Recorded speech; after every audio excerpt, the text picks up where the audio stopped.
அவளுக்கு செய்த அந்த உதவியை நமக்கு செய்ய மாட்டாரா? நம் விண்ணுலக தந்தை எப்படிப்பட்டவர்?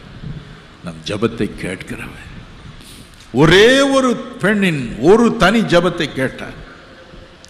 ஆனால் இங்கு வேதம் சொல்லுகிறது, நீங்கள் உங்களில் 2 பேர் தாங்கள் வேண்டிக் கொள்ளப் போகிற எந்த காரியத்தை குறித்தாகிலும் பூமியிலே ஒருமனப்பட்டிருந்தால் அது விண்ணுலகில் இருக்கிற என் தந்தையினால் அவர்களுக்கு உண்டாகும் என்று நான் உங்களுக்கு சொல்கிறேன்.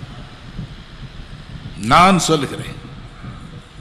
எபிரேயர் 6:18 சொல்கிறது, பொய்யுரையாத தேவன். நான் தெரியாமல் சொல்லிவிட்டேன் என்று சொல்கிறவர் அல்ல. வானமும் பூமியும் ஒழிந்து போவோம், என் வார்த்தைகளோ ஒழிந்து போவதில்லை என்று மத்தேயு 24:35 சொன்னவர். அவர் வார்த்தை மாறாதது.